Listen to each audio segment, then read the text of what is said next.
Hello, welcome to Welcome to Greeklish Outdoors. This is Gordon Brown, the former Prime Minister. Hi, welcome to Greeklish Outdoors. Today I'm going to give you a quick rundown on my winter bag. So this is a winter bag if I'm hiking and I'm going to set up a camp but without a tent. So first of all, as you can see, this is an Alice pack. Not an original, this is a reproduction. They sell it on Amazon and it's really tough. It's really tough material, solid piece of kit. Around about £100 in UK money.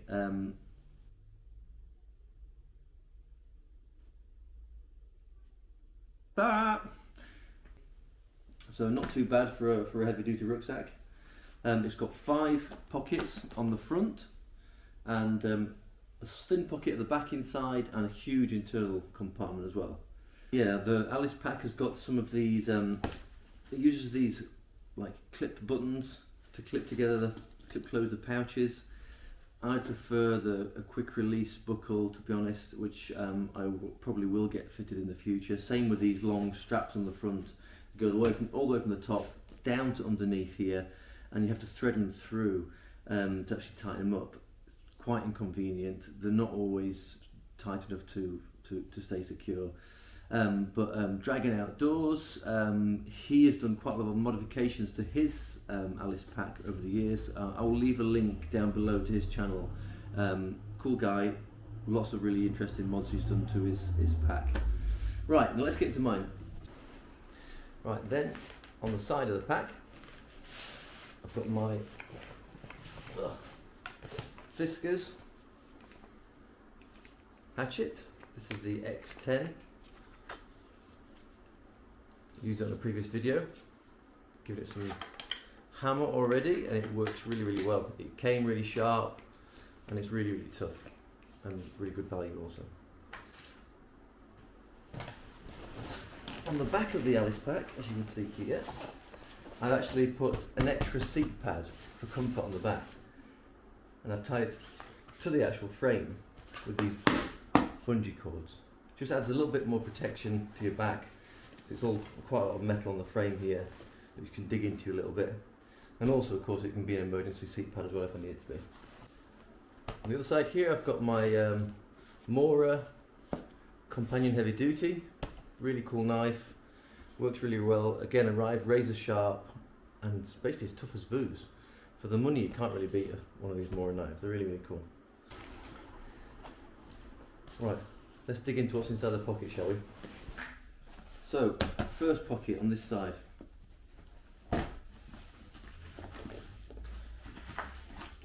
Pack of tissues, which is mainly to protect the top of this, which is the waterproof case for my DJI Osmo Pocket, because they're not waterproof at all, and so if there's any rain I want to be able to protect it with one of these. Also inside I've got a glow stick, coming quite handy in camp, and I have got a extendable torch in red. See the beam? Can be adjusted. Handy again, especially if you're trying to stealth camp.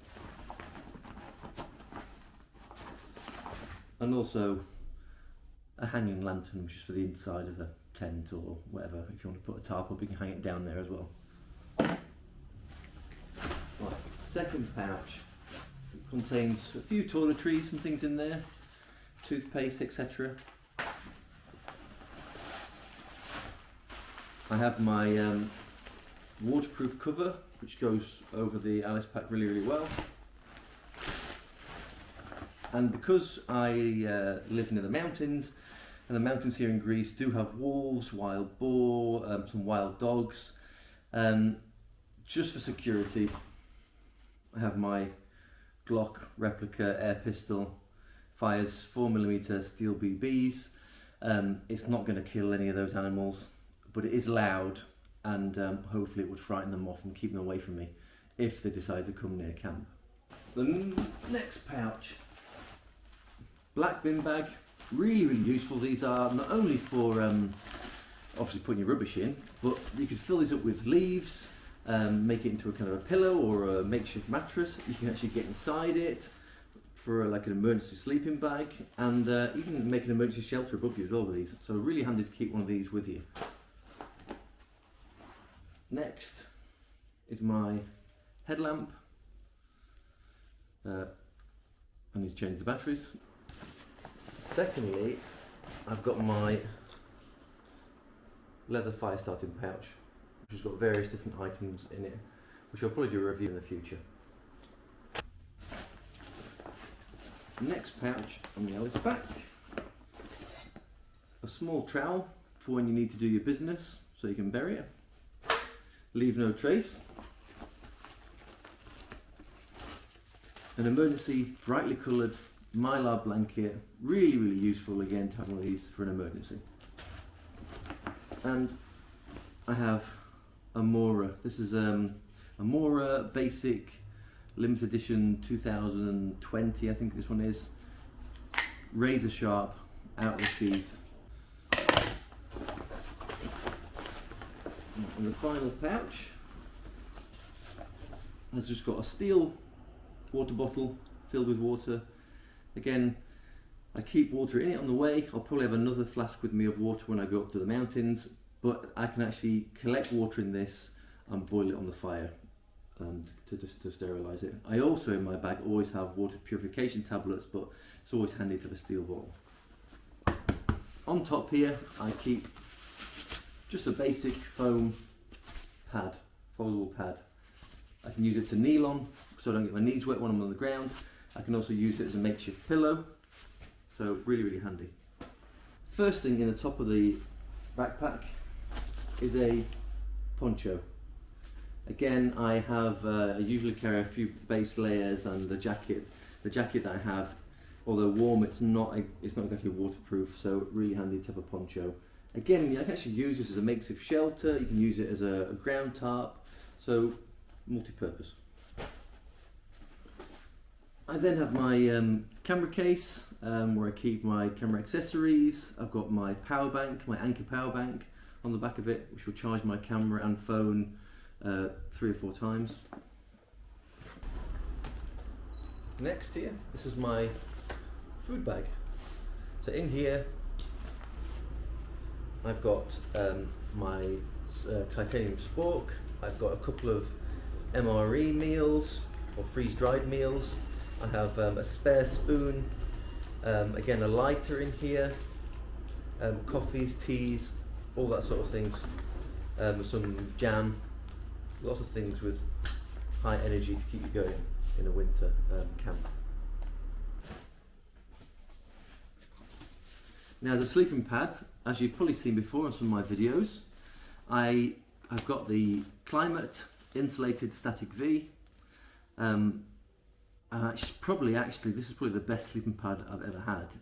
It's really comfortable and really lightweight as well. I've had many pads where either they're too firm or you're basically bouncing off in the middle of the night onto the actual cold floor. This is really comfortable. Here is my Miltek Bivvy Bag. I used it in a previous video. It worked really well. It's kept me warm, kept me dry. So yeah, this is what I take out if I'm in the mountains without a tent. I've also got on the top here my Trachology Pillow. So it's just a small inflatable pillow. It's got a cover over it and it's really comfortable. Next I have my cooking kit. So this is a titanium pot with a lid, and inside this I keep one of these little alcohol gel stoves, because I find actually they're slow at boiling water but they're handy in emergency, so it just slots in there. Right, next I've got my Custard Tarp. I got this from Amazon quite a while ago. it's a nice tarp with comes with pegs and comes with guidelines, and my next thing is to test this out and about. Then I've got my 5 litre dry bag. In here is some change of clothes. I also keep my bag full of tinder. It's got some bark, some bark shavings, it's got fat wood, all sorts of nice little things which will get a fire going quite easily. Also got a little Esbit stove. This one came with the, I believe the French military ration pack. So again, a little emergency stove. I've got a sleeping bag liner, just a cotton sleeping bag liner. And I always keep a couple of these heat pads as well. This is an old first aid bag, which inside I keep cordage. So there's some basic cord, I've got some Gorilla Tape in here, there's some bank line, some paracord, some bungee cord and a few cable ties. Next is a basic ground tarp, 2 meters by 2 meters, I believe this one is. Just handy. I know I've got a bivvy bag, which I've showed you, but again, I want to try and keep that clean and keep it going for as long as possible. So a cheap tarp underneath here protects all your gear. I also take the Climate Quilted V sheet. So this, I've shown another video. It goes over my inflatable mat, and it adds a little bit of extra comfort and a little bit extra warmth as well. So that's pretty handy. And last at the bottom is my synthetic sleeping bag. I bought this from Millet. It's a Miltek Camp Zero. So apparently it goes down to, well, you're comfortable at 2 degrees, comfort limit -4, and extreme is -21. Now, in February this year, I took this out in about -5, and I was bloody freezing, but I stayed alive, so it's okay. I can't afford to upgrade to a down sleeping bag yet. I know they're lighter and compress better, but at the moment, this is fine. This is why I have the extra elements like the sleeping mat, the sleeping sheet to go over, the inner sheet, just to keep me extra warm. And the very last thing is a first aid bag. Everyone should have a first aid kit with them when they're out and about. This one's got everything from some medications like antibiotic, painkillers, antihistamines. It's even got some things like some emergency sugar in these ginger tablets. I've got alcohol wipes, anti-nausea medication, emergency whistle, emergency blanket. Normally, if I've got a base camp, where I normally camp, I would take this first aid kit. It's quite a bit more substantial. It's got hemostatic spray in it. So what I did that for? Hemostatic, I want to drink your blood! It's got hemostatic spray and lots of other medications and really useful things in case you chop your finger off. But I can't carry the weight when I've got this bag alone. So this will do. So that's my kit for going out without a tent into the wilderness. Let me know what you think. Have I missed something out on here? Please let me know. If you like the video, give me a thumbs up, and I'll see you next time. Cheers.